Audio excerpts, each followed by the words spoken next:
So you're the first guest that I'm having back for a second time. And it's because not only are you a fellow homie in sobriety, your story was very powerful. Oh, and it helped a lot of people. I'm so happy to hear that. But thank you for having me back. This is a huge, huge honor. I'm so appreciative of you and just Ian and Matt. Like you guys are really like a family. Aww. And I know that I can count on you. I know that I can make a phone call to you and you've got my back. Same with Ian. And I just really appreciate you guys. So thank you, Kevin, for having me back on Rise Above. This is a huge honor. Of course. And it starts with, look, when you meet someone else in sobriety fighting the good fight, it's that brother sisterhood, that unspoken language, the communication that we just have one another's back. And I mean, listen, I love all my guests. I do. I'm so grateful that people take time out to come on the show. But when you're in sobriety, you're 7.5 years now in sobriety. 7.5. You've done the work. Yeah. And helping another person is what it's all about, because we feel good as alcoholics and addicts. And that void is filled when we're helping others. 100%. And I also feel like it helps me stay sober. It keeps me fighting the good fight. Because every time I'm putting my story out there and sharing my story and knowing that by just me sharing, it is helping somebody else, that is helping my recovery journey along the way. So here I am 7.5 years later. I only started sharing my story maybe 3 years ago. And by far, it has been the best part of my sobriety and recovery journey for sure. This show is sponsored by BetterHelp. We hear a lot about red flags in relationships, but what about the green flags? Signs of a good friend, a good partner. Therapy has helped me recognize not only these signs in other people, but in myself as well. BetterHelp has been an absolute game changer for my mental health. I struggled with setting boundaries and people pleasing. Therapy has helped me learn how to advocate for myself. I love BetterHelp's convenience. Everything is fully online, there's no commute, and you have access to over 30,000 licensed therapists. And if you don't like one, you can change to another at absolutely no cost. Discover your relationship green flags with BetterHelp. Visit betterhelp.com/riseabove for 10% off your first month. That's BetterHelp, HELP.com/riseabove. Yeah. You had a clip go mega viral. Which one was it? 22 million and then 44 million. What was the clip of? Okay. So it just says mom with a past. And I'm just doing the dishes. And there's a little kid's voice that comes in the back and it just says, "Hey mom, how much is in an eighth?" And I'm like, "Oh, I don't know, $30-$40. And the kid goes, "No, I'm doing my math homework." And then it's just my reaction "Oh shit," That went 22 million views 2 years ago. Reposted the same video this year, 44 million views. And Kevin, hundreds of thousands of comments of people arguing in the comment section about the price of drugs. Oh my God. The price of drugs. And I'm like, you know what? Talk all you got. Just argue all you want, because you guys can just keep running it up for me. Yeah. It's continuing engagement. Yeah. Yeah, for sure. But it was, that's wild. So funny. 20-second video. But I think the irony there is mom with the past. Yeah. You're not that mom anymore. Right. And you and I were talking briefly before we got started here and went live, and we were talking about, I think you said your son was probably 2.5, maybe almost 3 by the time you got sober. Yeah. And that is a beautiful thing. He's got a present father in his life, and he's got a sober mother that, is not only present, but teaches him life and, how to lead a morally sound spiritual lifestyle by example, not by just telling, but by example. Yeah, absolutely. And when I was going through that journey of trying to get sober and, recovering and everything, his dad and I were still together. And one of the hardest decisions that I had to make after years of us going through therapy and just me trying to get myself straight and stay on the path of sobriety, I knew that the environment that I was going to stay in was not going to be the best, not only for myself, but also for my son. So for him to grow up, even though his parents split and we're living in 2 different homes, he's getting the best version of each of us, I think, in his life. So, ideally, like nobody gets into a marriage thinking that they're going to end up in divorce. But I knew going forward, I was like, this is the best thing for him. And it was a struggle. It was a ride. It was hard, but it was all in all the best for him, but for me and his dad as well. I can tell that we're both happier apart and just separately raising him separate. Yeah. Well, I feel like a lot of people, so I've been through a divorce just like yourself. Yeah. And I co-parent with, my baby mama. And it's about my daughter. We don't fight. I mean, listen, there is bickering here and there about certain things, but for the most part, we keep it very, kosher. And it's for the child, because the kids pick up on that energy. They pick up on it. Yeah. And, if one side's resentful, you think you're hurting the other parent by bad mouthing them to your son or daughter, you're insane. Yeah, absolutely. I'm sorry. Right. That's just cruelty to your child. It is. It is. It's crazy. It is crazy. And it's unfortunate because a lot of people have a hard time just not saying anything. Like, just bite your tongue, take the high road. That is something that sobriety has helped me as well, because I know if I was still under the influence, or even if I was just trying to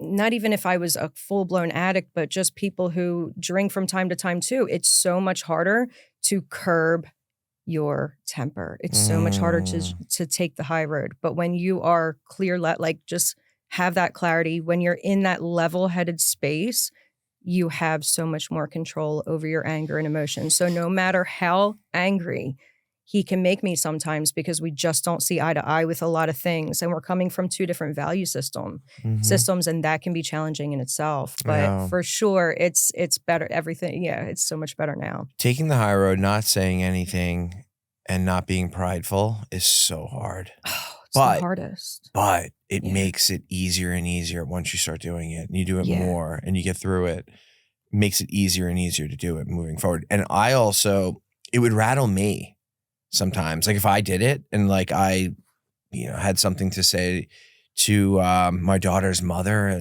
or whatever, just give her shit about something that I didn't like, when in fact I have zero power over the situation. Yeah. There would just be so much more peace in my life when I didn't even engage. Yeah. And it's the best. Yeah, it is. You're going against everything that initially your body wants to do, because I know with me, I'm also raised by a family from Philly. My father's side is Italian. My mother's side's Polish. Like, we don't hold back. Yeah, that's like everything. Yeah. And that's like a language, that's like a love language for a lot of people too, is you fight and you just, you're just real passionate about what you got to say, and you got to prove your point. You got to feel seen. You got to be heard. So to go against the grain with that, it was also like, not only to go against, like, now, sobriety has taught me to withhold a lot of just withhold that anger, but also just going against the grain of like, oh my God, I was raised this way, but it's not always going to be the best outcome. So yeah. It's crazy you say that, because I'm like, on another note, but just like how you're raised, I have a girlfriend now, and there was a couple instances. So for example, I was putting my daughter to bed one night, and, her and her friends were hanging out, and they were just having fun. They were respectful. They were not loud, but it was a little louder than I thought it should have been. Right. They weren't that loud. Yeah. Yeah. And I went out there and I'm like, guys, like, come on. And like, kind of, and my girlfriend is an only child. I think one of her friends was an only child. They're not used to that energy. Yeah. I grew up with 2 older brothers. Yeah. So like me and my dad played football. Like, we were all just insane. Yeah. And she was upset. Yeah. We talked it out. Wasn't a big deal. Yeah. We got through it. But I also had to explain to her, not only I wasn't trying to make an excuse, but explain to her my upbringing and like how I always approach things. And like, that's my first instinct. But also too, I now need to make the changes. right? If I explain myself, it doesn't give me the justification moving forward to do those things over and over again. True. It's, but sobriety has taught me to make those changes. It does. So that I don't have to repeat what I keep doing over and over again. Because how sorry are you really if you're continuing to repeat the same actions over and over again? 100%. But I've also had to find balance in like that gentle parenting, and also with being okay with my kids seeing me pop off. And it doesn't happen often, but I have always been the parent to like, I'm going to take the high road. I'm not going to say anything. I'm going to be the bigger person in a lot of situations. And recently my son and I had a situation and he saw me get pissed.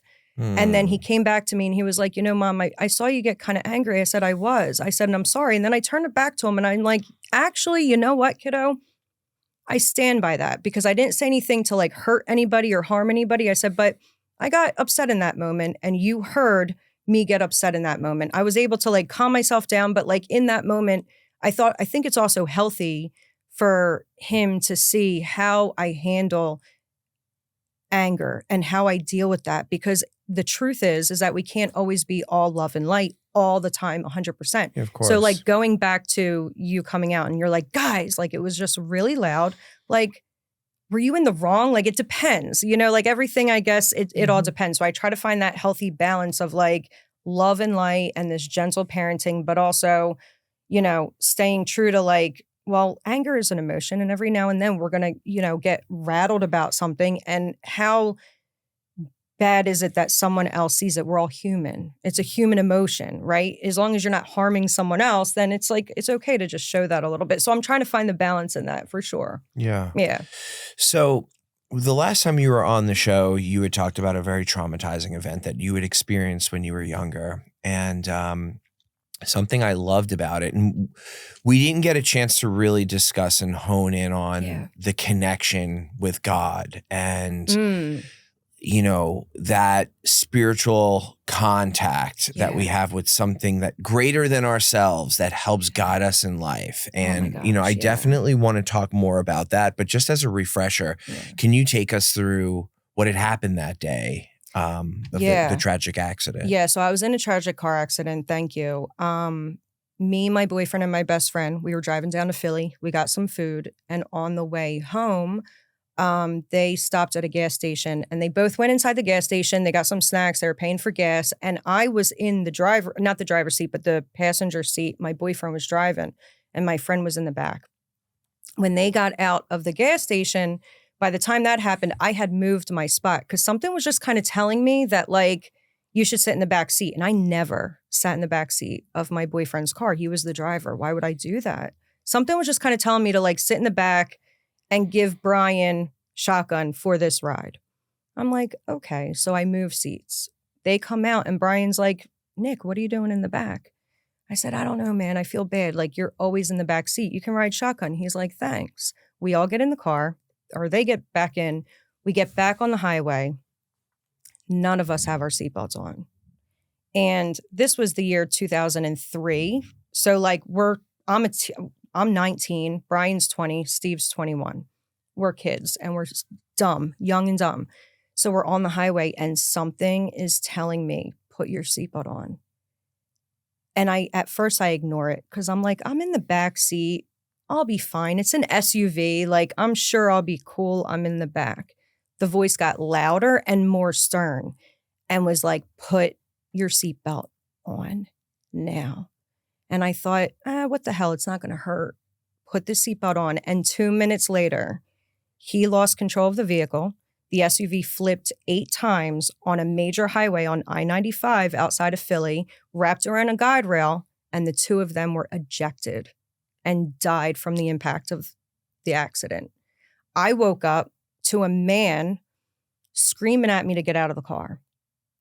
So, of course, I'm all strapped in. The car is smashed at this point, all glass everywhere. I've got glass shards like all over my body, and I've got blood everywhere. So now I'm thinking that I'm seriously injured, and I thought that the guys got out to go get me help. I didn't realize that they were not okay. So I have a guy in the back seat, like outside of the back of the SUV, screaming at me, get out of the car, get out of the car. So I turn and I'm like, what the hell? Like, I'm out of it, obviously. I mean, I hit my head. I got blood going down the side of my face. So I go to get out of the SUV. And this man says to me, don't worry, I'm going to help you. So he grabs me. And like, at the time, I almost felt like I was almost floating out of the car. It was really, really weird.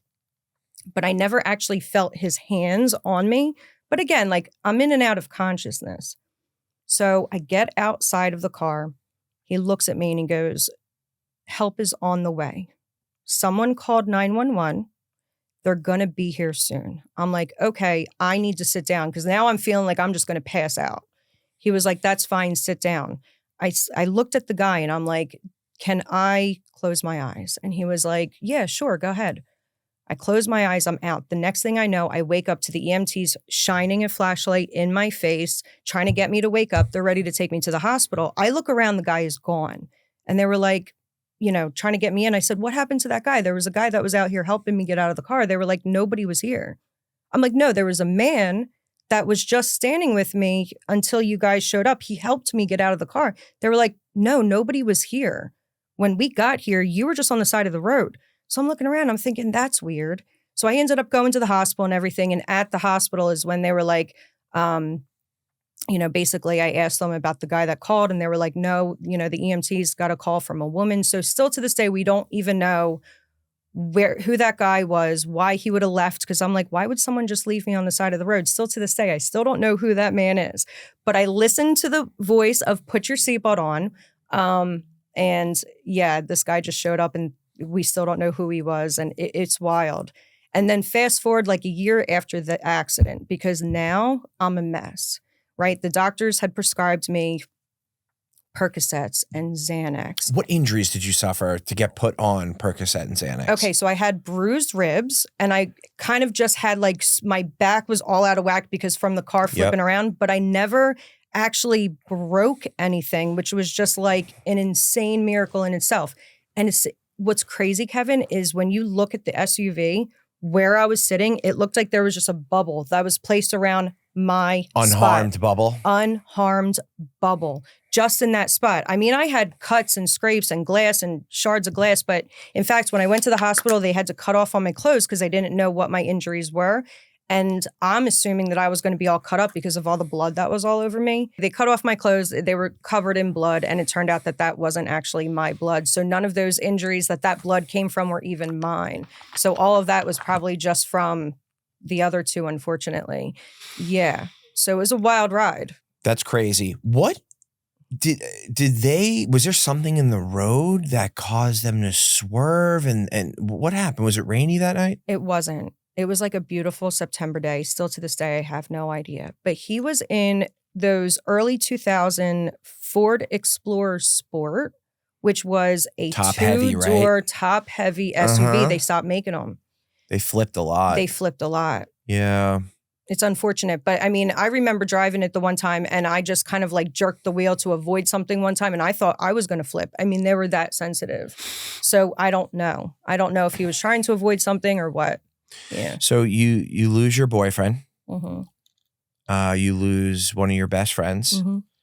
And you are now prescribed at 19 years old, opiate pain pills and benzos. Yeah, 120 Percocet, 10 milligrams, and then 120 Xanax, 1 milligram Xanax. Yeah, so I was blowing through them. And I did not realize how much of a strong hold, obviously, that they would have on me because I wasn't ever prescribed them before. So, the first month I'm sort of taking them as prescribed, second month, third month. By like the 4th, 5th month, they're starting to get a hold, like it's starting to take its grip for sure. And so walk us up to when take us through like the last year, right? Before you get sober. You got sober 7.5 years ago. Yeah. Take us through, you checked yourself or did you get forced into a psych ward? Well, I certainly didn't voluntarily go. Nobody does. I don't even know why I asked it that way. Yeah, good. I wish I kind of did, but no. So I started to like withdraw off of Xanax. I was trying to stop taking my shit. This is 15 years of just feeding my brain chemicals and substances for this long a period. And it got to a point where I really, really wanted to stop and I didn't know what options that I had. So I started to try and like just stop on my own Xanax.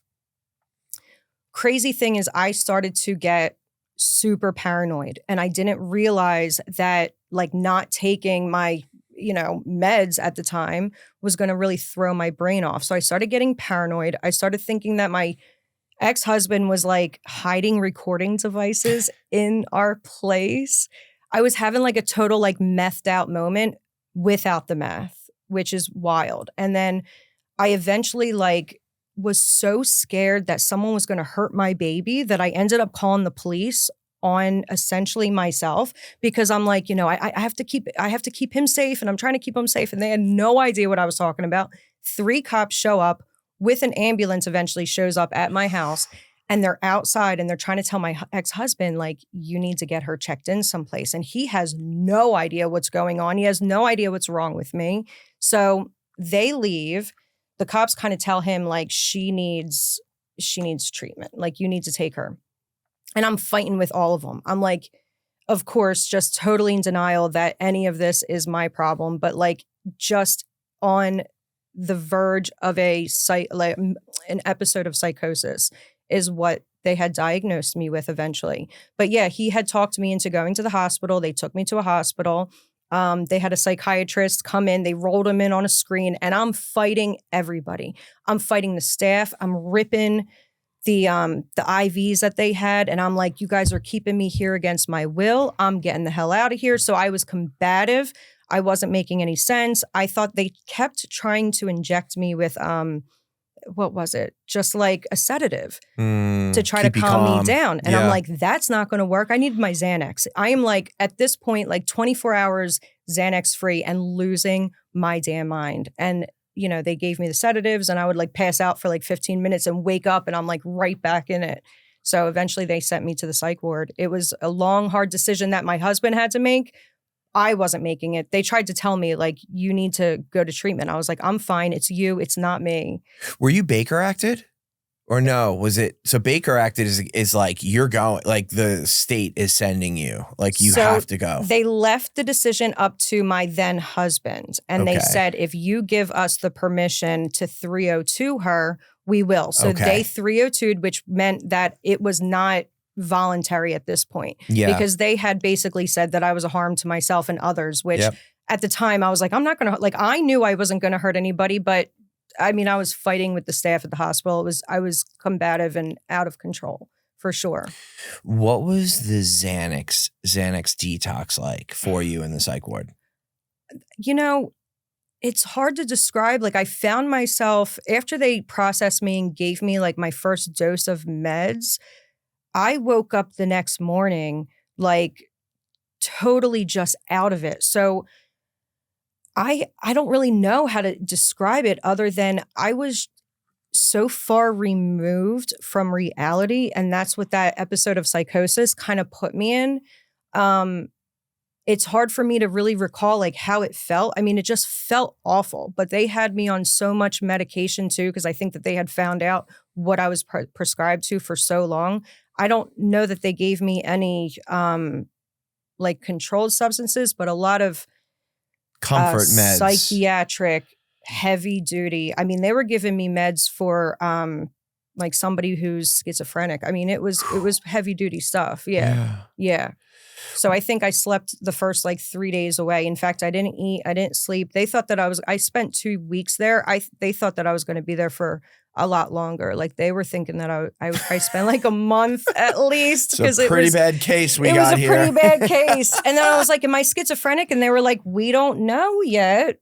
Like, have you ever had these episodes before? And I was like, well, no. And they were like, well, 15 years of feeding your brain controlled substances and you're misusing them regularly. I mean, my brain shorted out. That's what happened. So I knew, I was like, well, if I don't want to have a repeat of these psychosis episodes, like I got to get my shit together. And it's crazy when you start doing, I started doing drugs probably at 16 years old. Mm-hmm. And I had probably 15 years of hard drug use like you. And it's, I could speak for myself. When I got sober, I wanted everything just to go back to normal right away. Yeah. And it doesn't, it's daunting. And as you know, the listeners or viewers, if you're in it right now, it's the last thing you want to hear. Yeah. But it takes time for your brain to go back to normal. It takes a lot of time, and it takes patience while you're going through it, because I remember one of the hardest things was finding that patience, because I had been so programmed for instant gratification. Yes. That if I wasn't seeing the improvement of this recovery immediately, I didn't think it was working. Mm-hmm. And this is where my faith came in, because I remember thinking at one point, I've got nobody but me and God. Like, I have to have this unwavering faith that I'm doing the right thing and that I'm taking the right steps. And that even though I'm not seeing the results immediately, I have to keep the path. And I know that the path is narrow, but you got to stay with it. Where was your connection with God and having faith at while you were using and you know, going through your addiction? My relationship and connection with God during addiction was gone. I spent so many years mad at God. I thought that God was the one who made like the accident happen. I spent the first couple of years after that accident really suicidal. Like the one day I remember driving down the highway and I just took my seatbelt off and I was like gas to the like pedal to the floor. And I remember thinking, I'm just going to, you know, swerve my car, end up in that ditch and it'll all be over. And I swear that voice that I talked about earlier, that voice came back and said, oh, you'll make it. You'll survive. You'll survive, but you'll never walk again. When did you level up? Once you got sober, Yeah. when did you had faith in the very beginning to get you through those hard times? Because again, in the beginning, when did you level up from a faith perspective and start connecting the dots of I moved to the back seat, I threw my seatbelt on? Ooh. When did you start to connect those dots? That's a really good question. So when I got home from the psych ward and really like focused in on sobriety, I turned to the Bible. And I was like, I never really sat and read this thing, but maybe there's some answers, because I kept looking for answers outside of me. I really believed that all of the answers were going to be external, and it wasn't. And nothing from the outside world was really helping me in anything in life anymore. So I turned to the Bible and I started reading it. And I remember, because I was raised Catholic, but we weren't like super, you know, Bible thumping family. It was just, you know, you go to church on Sundays and you have Sunday dinner and that's it, right?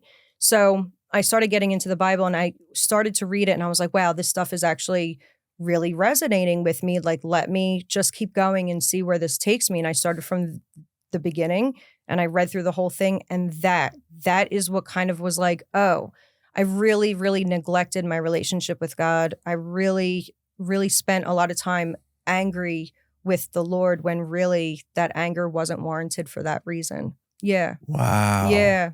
Did that change other things in your life? Like basically, we were just talking about the father of your son. Yeah. And again, I can relate. I'm in a similar situation, but I used to have anger towards her because she wasn't raising my daughter 50% of the time how I wanted it done. So like, when did you start to see the impact of that in other areas of your life where you're, you know, maybe not engaging in a fight or not?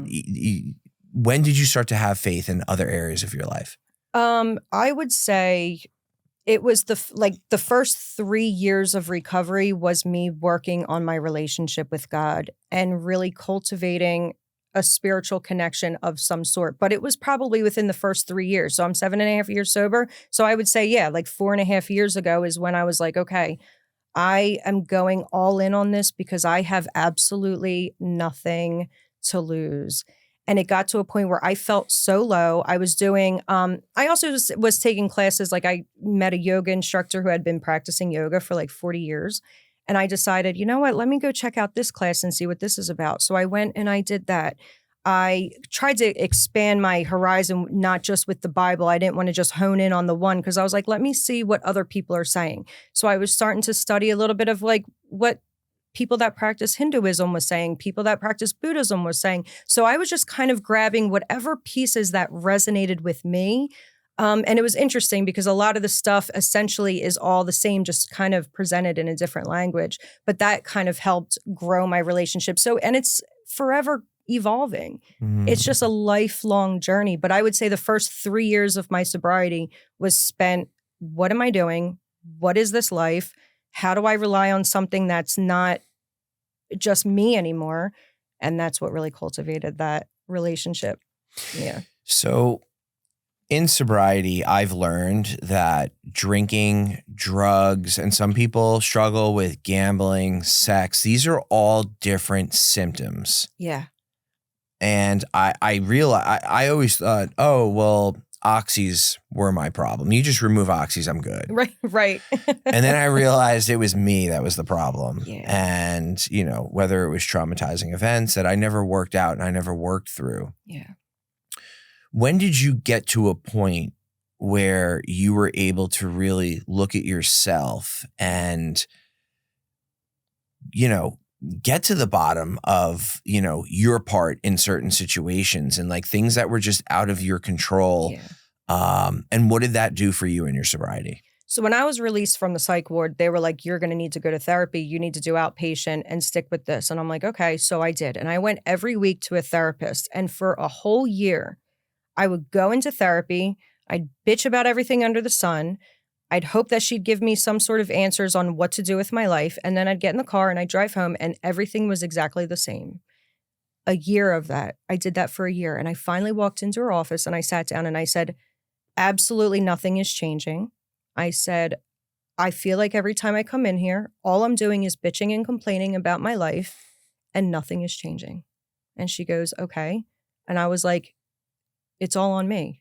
Like there was just a moment of clarity that I had of if I continue doing this exactly the same way, nothing is going to change other than the fact that I took pills away and alcohol away. Nothing else is going to change. Like all the behaviors were still the same. So I decided to figure out how do I get to the bottom of my part in everything. Like I started to come into that realization, but it was probably like a year into therapy after the psych ward. Yeah. Yeah. It's crazy. So I have a similar story. It was just the pain became great enough of sitting with myself, not changing my behaviors and not saying you were, but I was playing victim in a lot of situations. Oh yeah, we're good at that. And not looking at my part Yeah. and taking accountability Yeah. and being held responsible. Which addicts are great at doing. We're the best. Yep. And we're so good at manipulating other people for them to believe that they're the problem instead of taking accountability. Accountability is huge.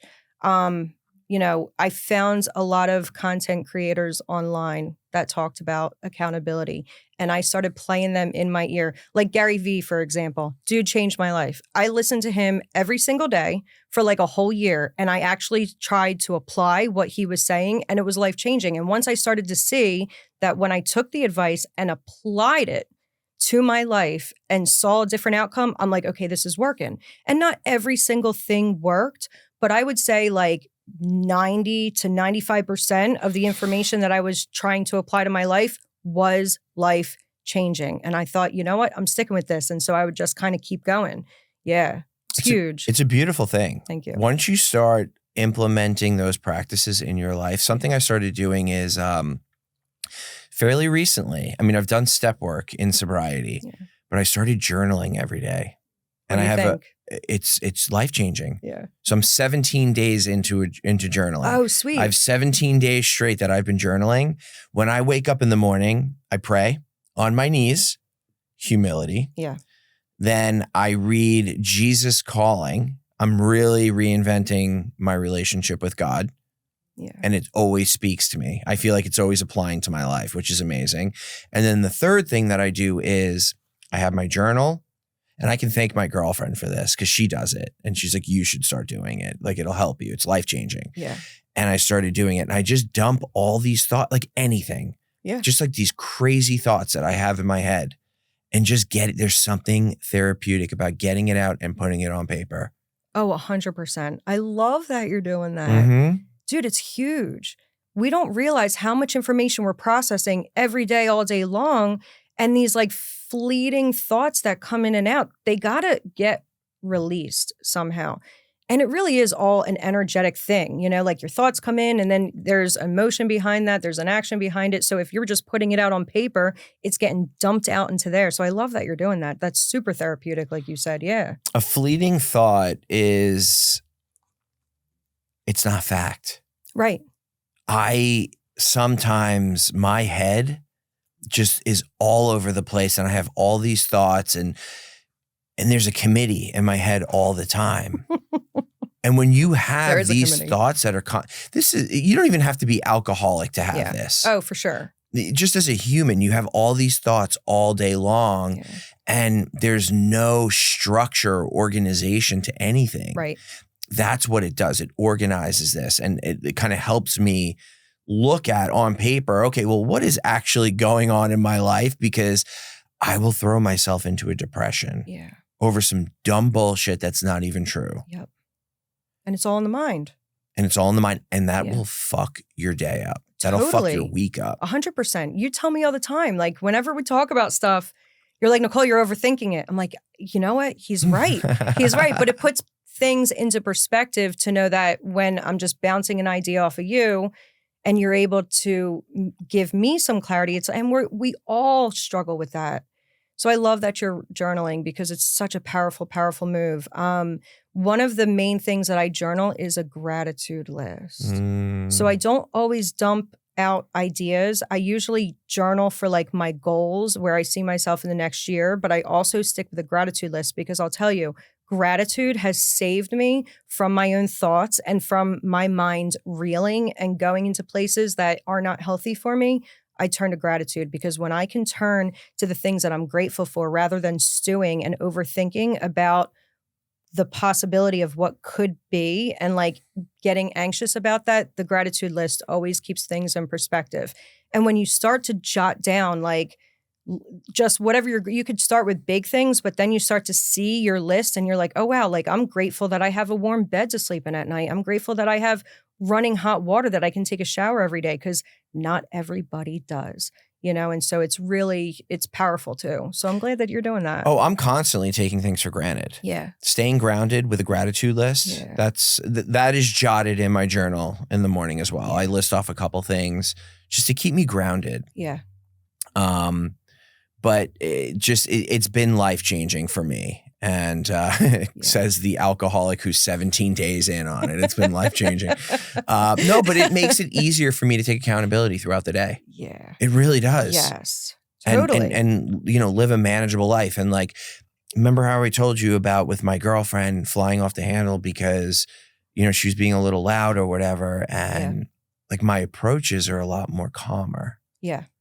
What is your take on SSRIs? Do you take SSRIs? I used to. Okay, and you got off them. And I got off them. I don't take anything now. It's wild because I was prescribed to so many medications and, substance abuse, substances, but then also like just psychiatric meds as well. Not anymore. And I advocate for them because I think that when you need them, you need them. Mm-hmm. I think sometimes we all need something like that as a tool. Do I believe in them being used forever? I don't know. Just me personally, I can only speak for myself. They weren't going to help me forever. I knew that I was using them short term as a tool to get my mind right. And I know I can always go back to them if I need them. But no, so I would say that I stopped taking it. It's been a few years actually. Yeah. How do you feel? I feel amazing. But I turn to like natural. It's funny because I sound so like almond, I guess, when I say this, but I turn to like nature when I need medicine, like going to the water and just sitting by a stream or a river or an ocean is medicinal for me. It nourishes my soul in ways that no medication could ever do. Yoga, just getting in tune and getting grounded with my body, meditation. I meditate regularly. So all of that I have in my arsenal as tools to help me keep my anxiety and depression at bay. Yeah. But I also know that if I ever need a prescription, like I can always turn to it. So, I think that there's a time and a place for them when needed. I agree. In the beginning of sobriety, it was recommended by a medical professional that I get on them. I got on them. And it got me through that period. But then I also noticed, so I got off them recently. I was on Lexapro and Wellbutrin. I got off them. I feel amazing. I Great. feel so good. Oh, and good. I'm like more calm. I'm much calmer than I was. Interesting. It's very interesting. How were you feeling before when you were taking them versus now without them? So emotion, it almost numbed out my emotion. I was on them for 6 years and it numbed out my emotion. And I feel like I had a lot of emotion in me that I was blocking from leaving my body. Yeah.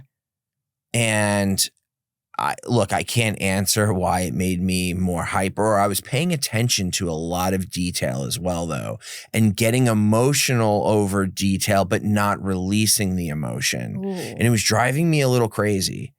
That's super if that makes interesting. sense. Oh, it totally makes sense. And I can then relate to that. Yeah. Once I got off them, and even now that I'm journaling and like everything that's going on, like I feel great. Oh, I'm so happy. It's been awesome. That's awesome, Kevin. I'm so happy to hear that for you because I think you're right. I think a lot of those emotions are almost like deadened or just numbed or suppressed, but you're right. They're still there. They're just kind of like hidden. But how do you get them out if this medication is sort of just evening everything out and you stabilizing can't fully, yeah. So I think it's necessary because I had the same experience with them. And I remember telling my therapist, I was like, I don't feel anything. And she said to me, and this was interesting, she goes, is that such a bad thing? And I'm like, I don't know, like, but I was also like an emotional live wire when I first started sobriety, when I first started therapy. So she was like, is that necessarily a bad thing? I'm like, but I want to feel everything. And she's like, okay. So there was a time and place for those meds because they were able to kind of neutralize my mood so I wasn't swinging so high and falling so low. So once the medication got me at a neutral position with that, then I was able to kind of like take a different route with my emotions and feel through the moods and everything and work with it that way. So it's interesting because you're right. I think it does suppress a lot of that, but it's got to get out.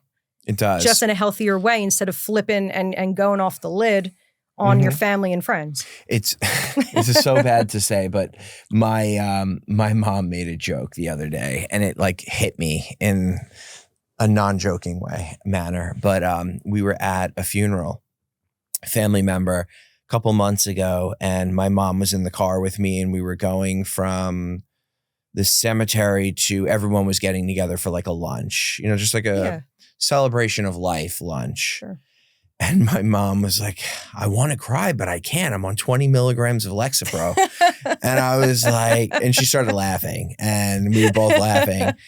I love her. Yeah, it was pretty funny. But then I'm like, it like sat with me for a few days and I'm like, holy shit. Yeah. I haven't cried in like 6 years. Wow. I know. Wow. It's crazy. That is when you think about it. That's not healthy. It's not. It's not. You got to get it out. And yeah, so did you have a good cry? Yeah, I've had several of them since I stopped. But yeah, but doesn't it feel so much better because you're releasing so many of those chemicals? It's actually it's healing. Yes, it is. Oh, it's therapeutic. Yeah. It's healing, and it's also like I've always been waiting for the other shoe to drop. Yeah. Sober. Interesting. And I don't feel like that anymore. Yeah. I'm like, it just kind of is what it is. Oh, I love it. Yeah, for sure. That's a very freeing feeling. It is. But didn't it take a while to get there? It did. Same. But that's okay. Yeah. But that's the thing too with people in sobriety. I mean, they say this in the rooms, don't leave before the miracle happens. But it's true. Like we want instant gratification. Yeah. I want instant gratification all the time. And if there is no instant gratification, I want no part of it. Right. I was the king of half measures.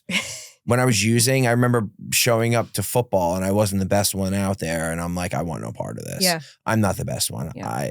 This is actually going to take work. Like, I don't want to fucking do any work.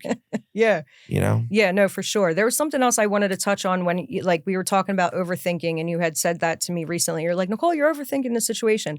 I have gotten to a point in my recovery that now here I am 7.5 years sober. I still might be an overthinker, but I'm definitely balanced more with the I don't give an F really. So it goes back to what you were just saying about like you kind of know how to just kind of take things for how they are and not, so it's interesting because that takes a while too, where you get to a point where you're like, okay, I can see, I can overthink a situation and see it from like 5 different angles. And where I used to get stuck on a loop thinking the what ifs, now I'm like, you know what? If any of those 5 scenarios happen, cool. I'm cool with it all. Yeah. Because I know I can lay my head down at night knowing that I've done everything that I can during this day to, just be on the right side. You're just trying your best. But also too, we've known one another for 8 months now, and you're like, I consider you a friend. Same. And thank you. Like, yes, I do remember those times where I was like, you're overthinking it, but also too, like you were bringing things up that like, again, we're friends, right? And we care about what one another thinks. And it's like also too like the people pleasing thing. I don't want to piss someone off or like annoy someone who is a friend of mine. Yeah. Like that's like, those are like luxury overthinking problems. Do you know what I'm saying? Like those are, yes. And that's as opposed to overthinking how I'm going to get over this drug test if I drink enough water to get, to dilute my urine enough so that things are cloudy and you can't see what I was really doing. Yeah. Just shit like that. Yeah, absolutely. 100%. Oh, that's so funny. Yeah. I mean, it's interesting. I really value the relationships that I have built and cultivated within my sobriety, you being one of them. Ian Bick being another. Like, Ian is such a straight shooter. I know exactly where I stand with that kid, but I really respect you guys and I value your opinions. And I know that you guys have my back. And it's just opened my eyes to like a whole different level of like respect and camaraderie that I was missing in my life for many, many years. Yeah. And I think that's what eventually led to my divorce too, because I, for 15 years, was navigating relationships super under the influence all the time. I just was, I had tons of toxic behaviors. So, leaving that in the past and just learning how to cultivate new ones with people, sober is a whole journey in itself, for sure. It is. Yeah. It is. Where are you at today with what does sobriety look like for you today? Sobriety to me looks like raising my son to the best of my ability, staying like laser focused on career goals. I work at a salon. I have visions of where I want to take that.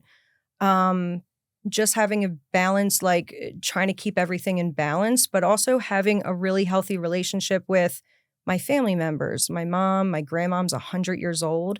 Wow. Just being there, being present for them, knowing that this time is so precious and it's so valuable.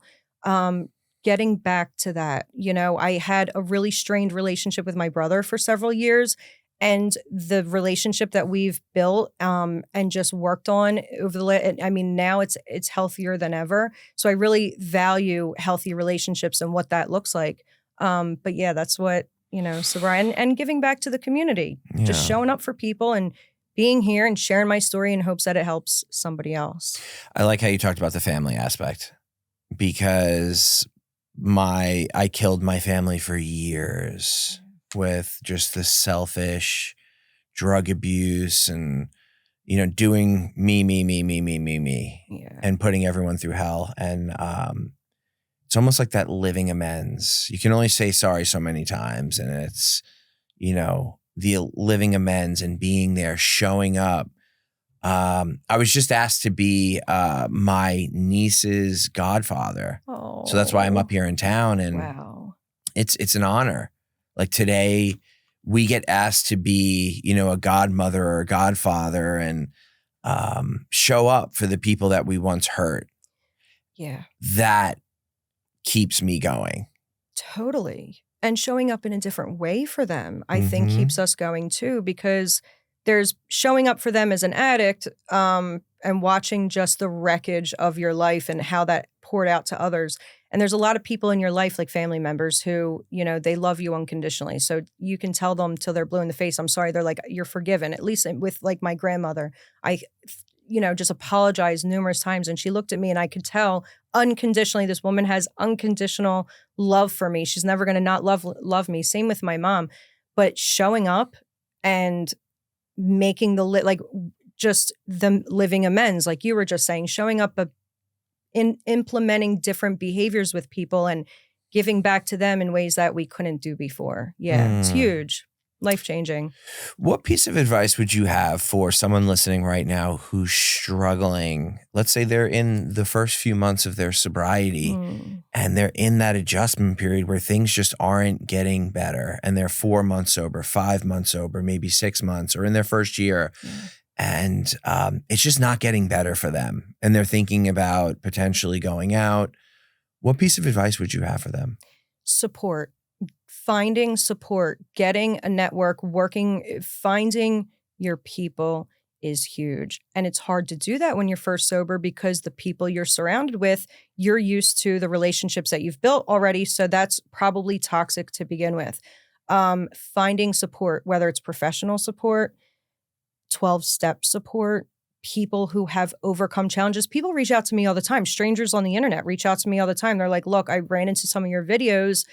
I'm struggling. What do you think? And I think the fact that they feel safe just reaching out to me because I've lived it helps them know that they're not alone. So I say that, and I know that everybody who's struggling or just getting sober isn't also going to start creating content and building their own online community. I get that.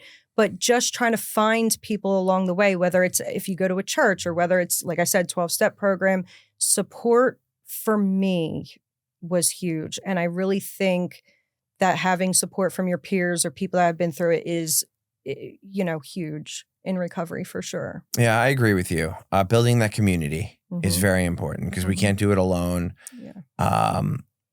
I remember my first year of sobriety. I didn't want to talk to anyone. I didn't want to socialize with anyone.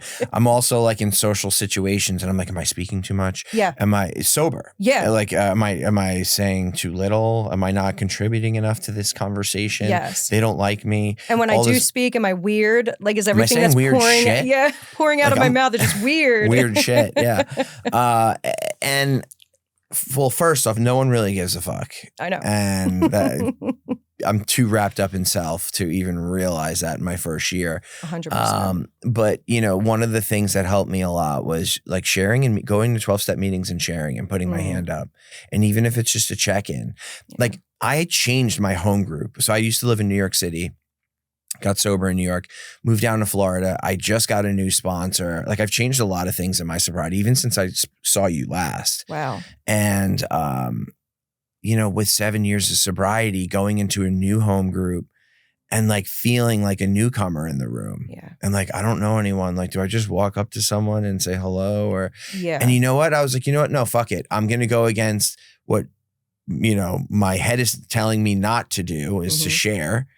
And I'm going to put my hand up and just share about what's going on. Yeah. So many people came up after the meeting. It was like, dude, what's up? Like, I'm so-and-so. Yeah. Nice to meet you. And then I went and got dinner with everyone. And then now I have, let's say 3 new friends in sobriety because of that. And like putting yourself out there, going out of your comfort zone and just doing, because if the thinking will get you in trouble. Yeah. And I go to the meeting late, sit in the back, do not put your hand up and leave early. Right. Or don't go to the meeting. Right. And I think stepping out of that comfort zone is also huge because you don't want to put yourself out there because you are sometimes just frozen in that fear. But then when you do step out of your comfort zone and take a small step, like raising your hand at a meeting, can have such an impact, not only on yourself, but on others. And when you see the impact that it left on someone else's heart, you're just like, oh, wow. And it's that in itself is healing. And it can heal you. I think the faster that you do things like that and step into those fears and just try to, connect with more people, the quicker that you do that, it's like sends you on a trajectory of recovery, I think even faster rather than just staying frozen in time. Because sometimes we can do that to ourselves. If we're just frozen in fear, we kind of froze in time and we're not moving forward. Yeah. There's a lot of steps on how to move forward. And it's just having that patience with yourself, Yeah. I'm so happy that you did that and that you saw the results of that being so positive. You know what it is? I had that experience already coming new in sobriety. So I knew it was possible. So I'm also sharing that so that someone who's new and has never done it before hears what I'm sharing, knows it's possible, and then they can go and do it. For sure. Oh. Because I didn't have that. Yeah. There wasn't a podcast I was able to tap into. I just kind of had to go because I tried, drinking, but not doing oxys, or like smoking weed and then not drinking and doing, like, I tried every formula I could think of to get sober, and it never worked. I hear you. Yeah. I tried every which way. But you had to. It was part of your story. It was part of your journey. Because had you not, you might have eventually been like, okay, I tried this abstinence thing for so long. Maybe I can just have a drink, So you did it in the beginning. You're like, look, I can't dabble in one and not the other. Like, it's either, 100% or no. And like, you have to try different things until you figure out what works for you. And everybody's path in recovery does look different. Yeah. It always brought me back to the opiates too. Yeah. It was what brought me to my knees. It always brought me back to oxys and opiates every single time. Yeah. So today, let's say you're starting your day off and it's a chaotic day and you need to reset and switch your mentality. What are some practices that you implement today to kind of switch up your day? Okay, breathing exercises are huge because I know for me, I can get real heated and I can let that emotion take over me where I'm just like in the space of I'm stewing and I want to get that out breathing. I have to take a deep breath in my nose and out my mouth. And still to this day, I work on that with my kid. Not that he has anger issues or not that I even had like anger issues, but still, it's such an important step. And even if you're not like angry, even if you're just overthinking or just anxious. So that, and I pray a lot, I just kind of turn to God, like, God, what is this? What is the meaning of this? What am I supposed to do with this? You put this in my path for a reason. I'm seeing it as a stop sign, but I know it's not a stop sign. It's just a blip in the road. Like, how do I overcome this? There's a reason for it. And sure enough, I do usually find answers for it. So it's, That's amazing. Thank you. I love how you talked before about nature. Yeah. Because I now go to the beach a lot and it calms me. Huge. And it takes the chaos out of my head. Yeah. And helps me just center myself. It was funny. I have been praying a lot lately and I asked for a sign because, I talked about inventory that I'm doing in the morning, like this new ritual I've implemented a couple of weeks ago.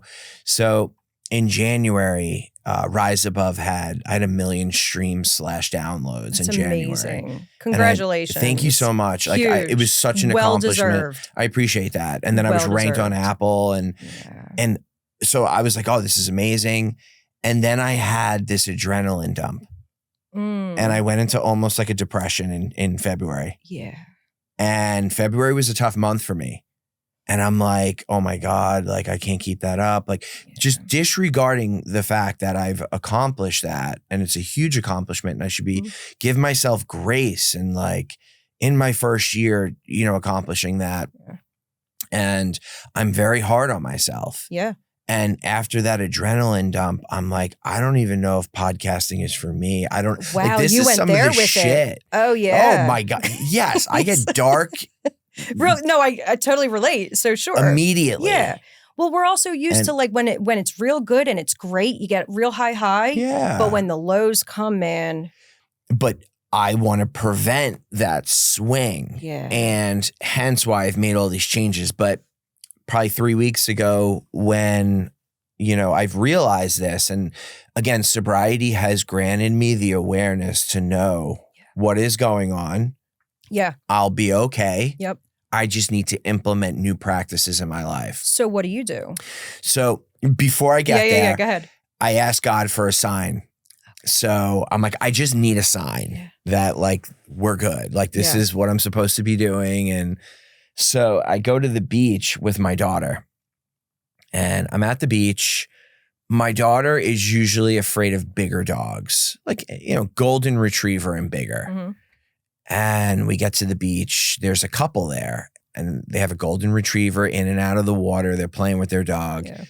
Lumi, my daughter's at the base of the water there and she's like kind of scared. And I'm like, Lumi, the dog is like a really nice, you could just tell, like a very friendly dog, not a threat. So she starts to warm up to the dog a little bit. She gets a little closer and she starts playing with the dog. Now, I'm like talking to the couple now because, my daughter's playing with their dog, and then the girl's kind of getting in on, the dog and my daughter playing. Sure. And so now I'm talking to the guy, and we're just bullshitting. And I was like, oh, I'm Kevin. Nice to meet you. He's like, oh, no way, man. I'm Kevin too. It's really nice to meet you. I'm like, oh, cool. And like the girl hears it and she starts laughing, our same name. And then we get to, oh, I'm originally from Long Island, New York. And he's like, get out of here. I'm from Long Island, New York too. That's crazy. It is. So then I go, he asked me what I do for a living. And I was like, I have a podcast. It's called Rise Above with Kevin Lanning. And he's like, you're shitting me. I'm like, no. Like, our names are Kevin. We're both from Long Island. And then he had a bathing suit on, and he pulls his bathing suit right here. Right. He had a tattoo, Rise Above, on his leg. Get out of here. I have chills. I was like, what the living fuck right now? Like, this is chills. insane. Insane. I needed a sign. You asked for a sign. God gave you. I got a sign, baby. Hell yeah, he did. He dropped it like, oh my God, it's yeah, amazing. he just had Rise Above tattooed on his leg. I was wow. like, and it was the day I asked for a sign from God. Wow. I know. It's crazy. Man, if that's not an obvious message, moment. I don't know what is. I know. I wonder what his tattoo for Rise Above actually, like, I'm curious about the dude's story. Yeah. Because I'm like, and I thought you were going to say that he told you he was in sobriety or something, because Rise Above is, overcoming your challenges and everything. Yeah, for sure. 100%. So that dude's got a story. Wow. Yeah. Talk about God just dropping a house right on you right there. Like, it was crazy. I love that. Yeah, but that was like, that's all I needed. Thank you. It. Thank you. Yep. And that's the other part of it too, is thanking God for the blessing. Yeah. When he does show up and gives a message, it's like, no, thank you, and just being thankful. I love that happened for you. Yeah. And I think that we have to just be open to receiving those messages yes. and listening to them. Yes. If I didn't listen to God's voice when he told me put my seatbelt on, I probably wouldn't be here. If I would have kept ignoring that voice came to me again when I was going through a really tough time with my divorce and everything. And it's a long story. We don't have to get into it. But anyway, just never ignoring that voice of God for sure. Yeah, it's a beautiful thing. It is. But you do make a good point. It's making sure that you're available and receptive to any signs that are out there and welcoming them in. Because when you're not spiritually fit, you're not receiving messages that are sent to you from a power greater than yourself. I agree. The whole process is a beautiful thing. It is. Nicole, thank you so much for driving up here and coming on the show again. You have a very powerful message. And I appreciate that. Thank you so much for having me. I appreciate you. I appreciate your friendship. I appreciate, the family that's here, because you guys always save me a seat at your table. And I am forever grateful for that. What's next for you, by the way? Stay tuned. The internet needs you. The internet needs you. And I'm out there and I'm loud and I'm getting my story out there for sure. Yeah. Yeah. And I'm not stopping. Good. It's just, I'm trying to balance like being a single mom, just focusing on him, and I've got a whole career, but I'm never stepping away from that. That's like my passion. I just feel very passionate about sharing my story online. So you'll see me around. Yeah. I'm out there. I'm online. You guys can find me. Well, thank you so much. Thank you for having me. I appreciate you.